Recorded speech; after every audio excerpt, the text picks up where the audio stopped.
Okay, students, welcome to the next session, that is pollen grains and allergies. Yesterday we discussed about structure of pollen grains. In this class, I will talk about pollen grains and their allergies.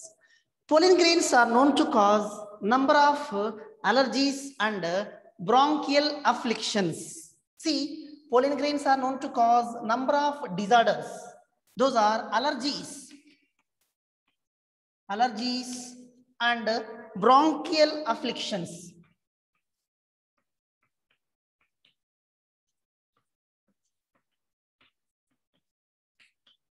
Bronchial afflictions. See, pollen grains of a number of species are known to cause various kinds of disorders. Those disorders are allergies, skin allergy, respiratory tract allergy, like that. So allergies and bronchial afflictions, bronchi and bronchioles. Okay, so nostrils, nasal cavity, internal layers, pharynx, larynx, trachea, bronchi, and bronchioles. In this respiratory pathway, main bronchus and bronchioles, that region is affected. Afflictions affected, gets damaged due to number of species of pollen grains. Generally, some species of pollen grains causes allergy in human beings. Okay, that's all. Generally, these pollen grains causes chronic respiratory disorders in human beings. Chronic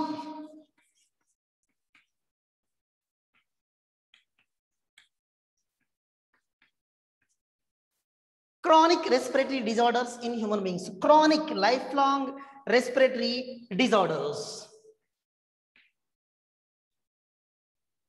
Chronic respiratory disorders. Respiratory disorders means what? So the respiratory system is affected. Chronic respiratory disorders, that is asthma,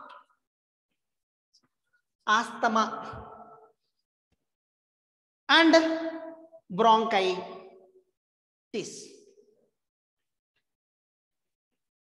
Bronchus and bronchioles, end part of the respiratory system.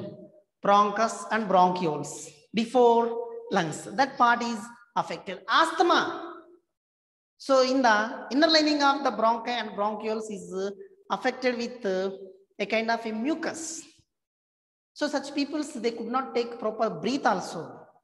Often they needed to use inhaler to clear the respiratory tract. That is called pollen grains and allergies. Okay, next topic, pollen grains as rich sources of nutrients.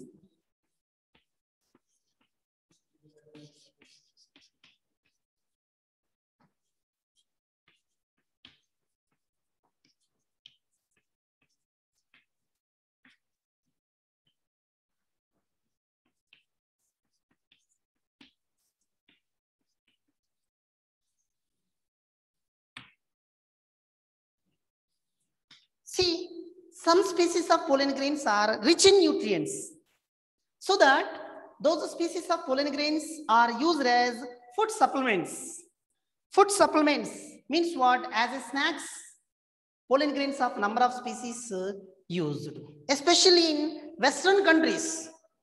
In our countries, usage of pollen grains as a snacks not adopted, but some Western countries, in market and medical shops, in general shops, various kinds of food products, pollen grain food products are available in the form of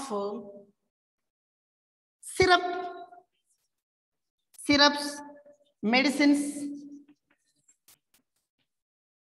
pollen syrups, pollen medicines available in market, especially in Western countries, because so pollen grains of a number of species as rich sources of nutrients. Therefore, these pollen grains are used as food supplements in Western countries only. Okay, that's all.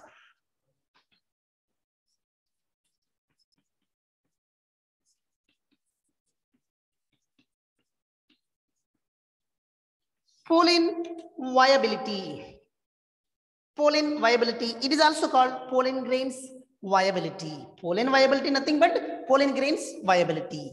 So it refers to the period from which pollen grains retain the ability to germinate is known as viability of the pollen grains. That means what?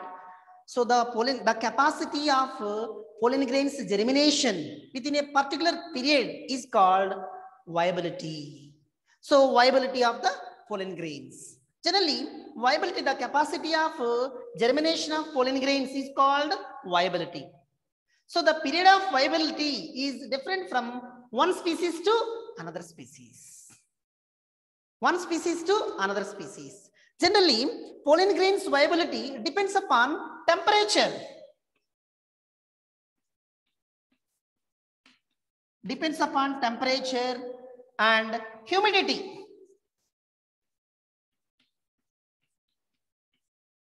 Depends upon temperature and humidity. So pollen grains viability depends upon environmental factors, those factors, temperature, humidity, and sunlight. If these are available in sufficient quantity, so pollen grains quickly germinate. If these are not favorable, then they will take more time for germination. So in some species such as wheat, rice, etc. In these plants, wheat, rice, these are also called cereals plant. So in these plants, after the release of pollen grains from their plant, up to 30 minutes,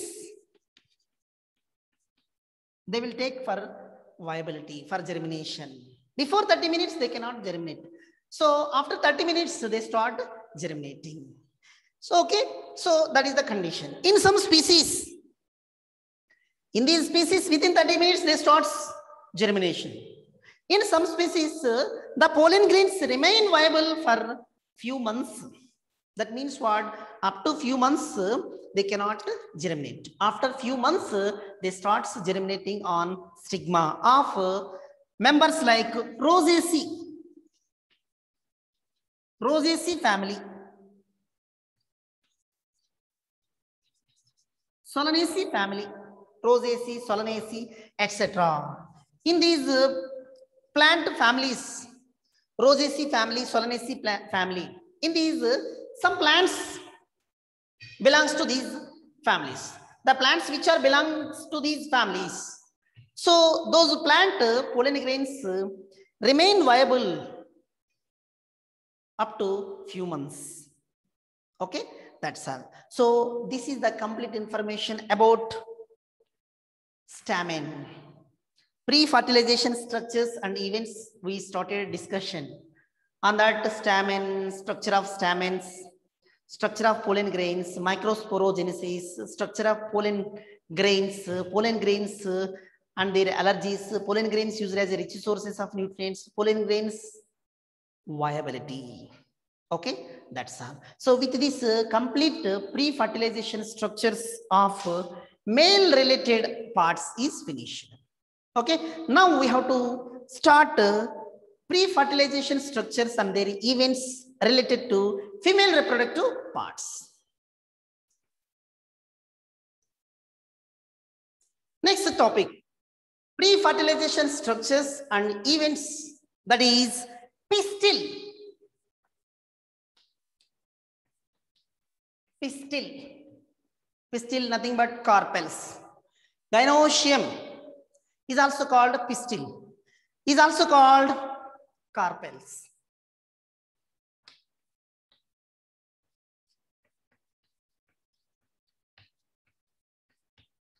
Megasporangium is also called ovule and embryo sac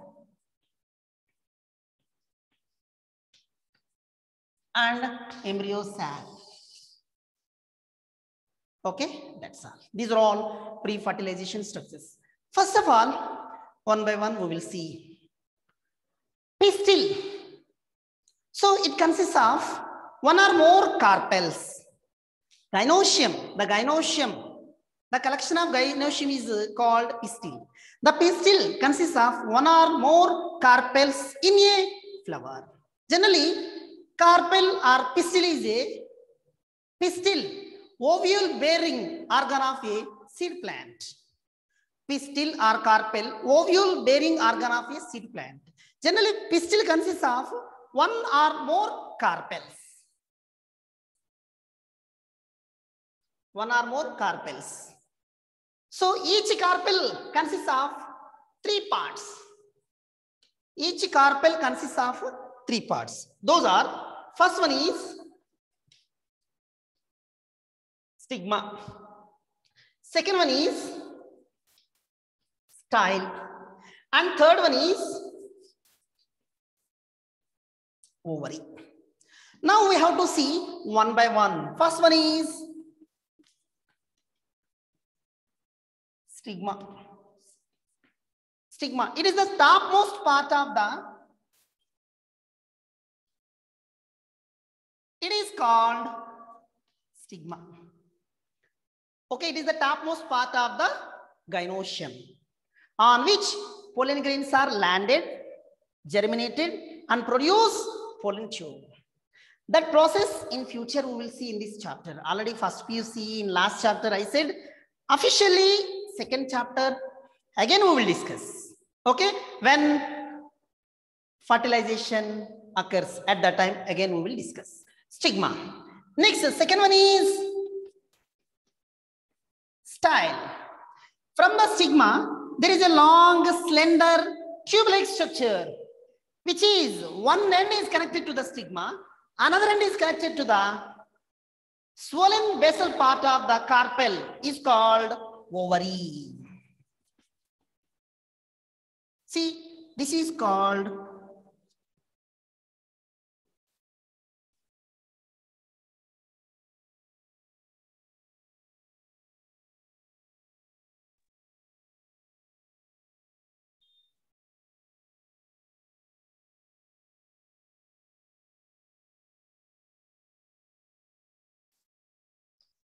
okay. Next, this is called ovary. This is called style. This is called stigma. Stigma style explanation is finished. It is upper swollen base part of the thalamus is called ovary. Inside the ovary, there is a cavity is present that is called ovarian cavity. So inside, like this way, this is called ovarian cavity. Inside the ovary, there is a cavity is present that is called ovarian cavity. Ovarian cavity. Ovarian cavity. So this ovarian cavity contains one or more ovules.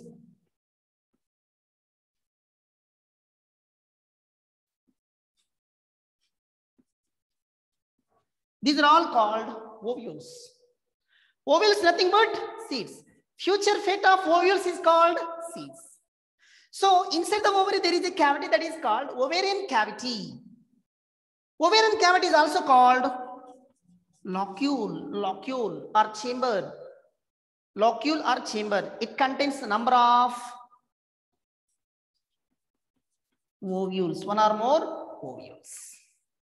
So each ovule covers embryo sac. Here one small. See this structure I will draw here. This is ovule. Inside the ovule, each ovule encloses embryo sac. Encloses embryo sac. The embryo sac is called female gametophyte. Pollen grains is called male gametophyte. In such a way, embryo sac is called female gametophyte. Okay, that's all. That is the stigma style ovary. That is the carpel. Okay, pistil consists of one or more carpels. Each carpel consists of three parts: stigma, style, and ovary. See here, generally here, pistils show a wide range of variations in their number and fusion. Generally, this is called pistil. The pistil or carpels show a wide range of variations in their number and fusion. So that is what now we will see. Depending on the number of carpels, pistils show a wide range of variations in their number and carpels. Depending upon the number of carpels, the carpels are 3 types.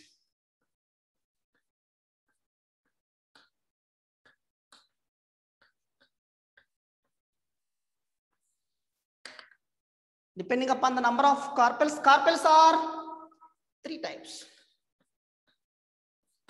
One is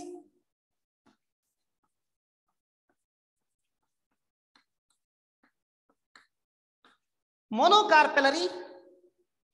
In this one, only one carpel is present. Only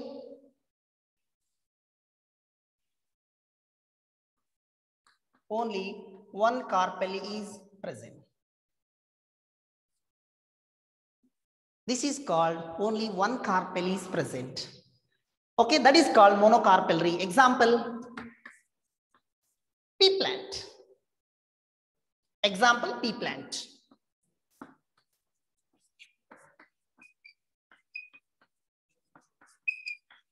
Bicarpellary. The carpels are 2. See here, same here only. The carpels are 2.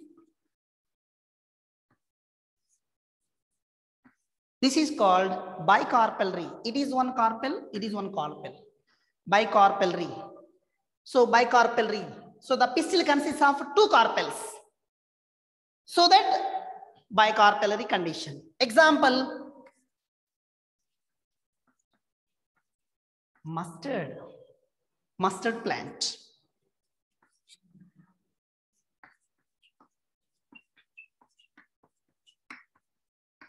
Polycarpellary or multicarpellary condition. Polycarpellary or multicarpellary condition. In this one, the pistil consists of a number of carpels, more than one carpel. That is called polycarpellary condition. Example, rose. Example, rose, multicarpellary condition. See here.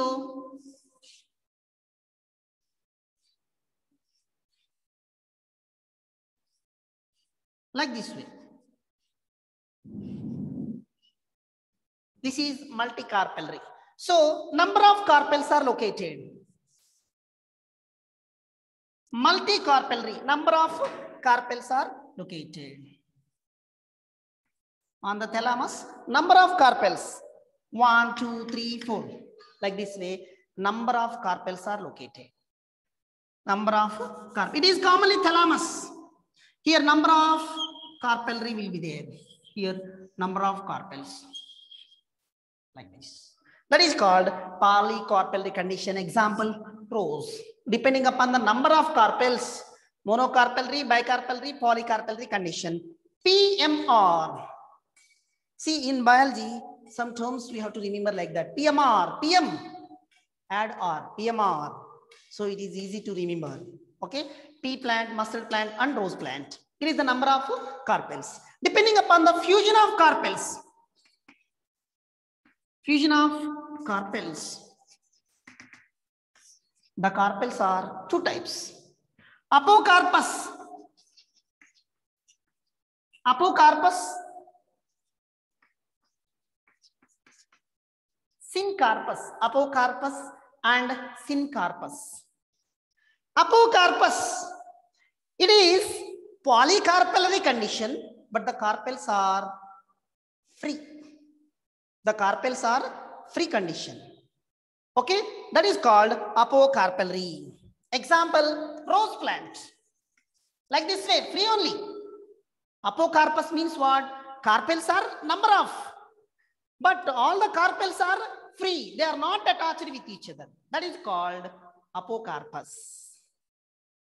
Example, rose. Syncarpus. In this one, the carpels are wholly or partially, maybe complete or incompletely attached with each other. That is called syncarpus. Example, hibiscus, China rose. Here, Both are multi-carpel condition only, but in this case, remains free. Carpels are remains free. Example rose. In this case, carpels are attached with each other. Example, China rose, hibiscus. Scientific name of hibiscus is Hibiscus rosea sinensis. Hibiscus rosea sinensis. Okay, that's all. That is the explanation about pistil. Next here.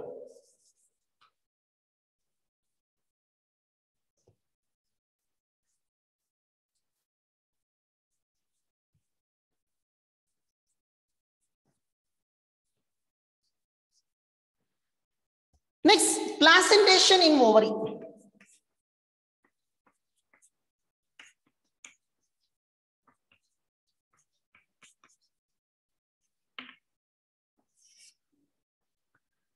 So inside the ovary, see here.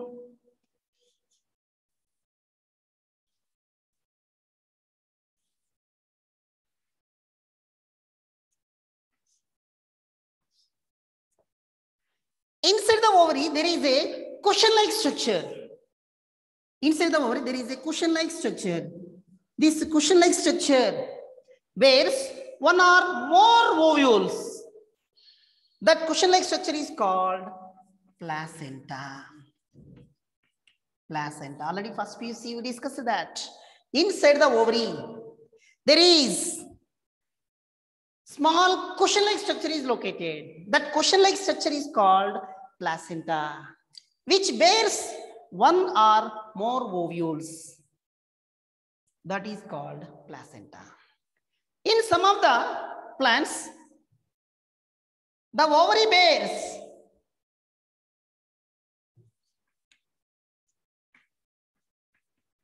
single ovule, only one ovule. In some of the plants, only one ovule. The placenta bears only one ovule, or ovary bears only one ovule through placenta. Example, rice, wheat, etc. Okay, in some of the plants, the ovary bears only one ovule through placenta. Example is, in some of the plants, the ovule bears many ovules. Many ovules. The ovule bears many ovules. Sorry, the ovary bears many ovules. Example, papaya. If you observe papaya fruit, it contains a number of seeds. Papaya. Watermelon. Watermelon. Orchid. Orchid. Orchid plant. Orchid flower. Okay, that's all. This is called placenta. Placenta. Okay, that's all.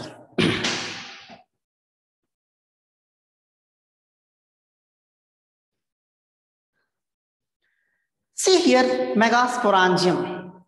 It is also called ovule. So, the ovary bears megasporangium. It is also called ovule. As it gets raised as a short stalk from the inner wall of the ovary is called funicle.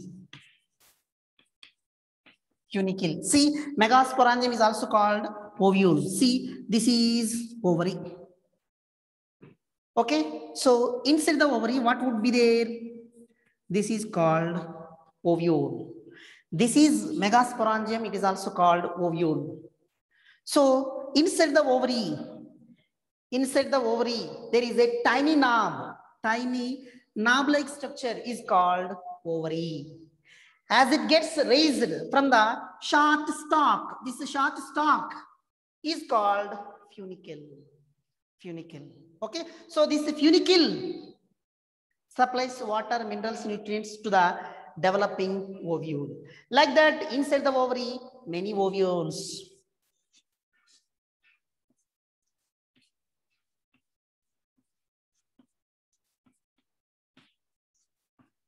Like that.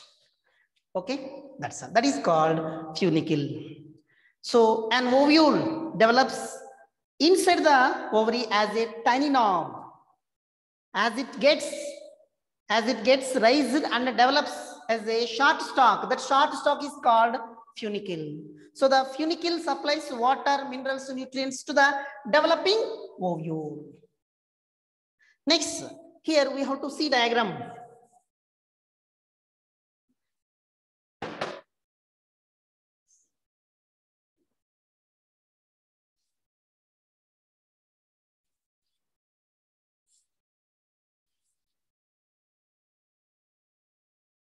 That's all. Next. So in between, this is called funicle.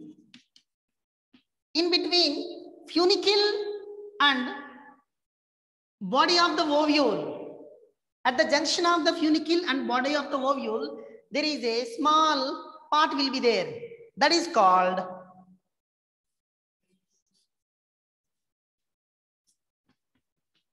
hilum. Hilum. Okay. So the funicle in between, at the junction of the body of the ovule and funicle, there is a scar. There is a dark scar. That is called hilum. Okay. That's all. Next. See the ovule. At the top of the ovule, there is a multi-layered body is present. That multi-layered body is called nucellus. Multi-layered body is called nucellus. Generally, so the ovule is covered by two layers. Multi-layered body is called nucellus. So in this side, the ovary is covered by two layers. These two layers are called outer layer, inner layer. Outer layer and inner layer. So that it is called integuments. Integuments. Okay, that's all. So opposite to the nucellus, there is a small hole will be there. That hole is called micropyle. At the opposite end of the micropyle, there is another place. This is called chalagal end.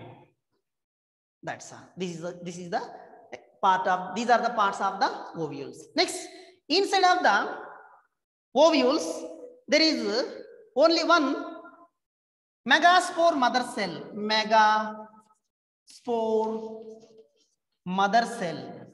Megaspore mother cell or embryo sac mother cell. Embryo sac mother cell is located. Inside the ovule, there is only one megaspore mother cell or embryo sac mother cell is located, which undergoes divisions and forms only one functional megaspore. That functional megaspore later developed into embryo sac.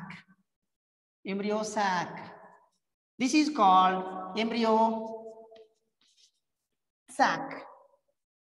Okay, that's all. So this is the explanation about megasporangium or ovule. Megasporangium or ovule. So next, in this part only, the embryo sac consists of various parts. Those parts are,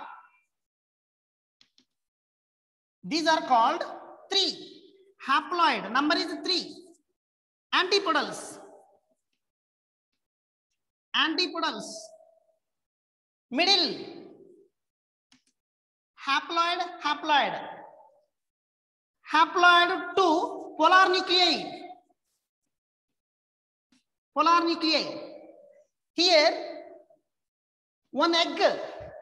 Haploid, 1 egg cell. Either sides of the egg, there is a 2 haploid. Haploid 2 synergids.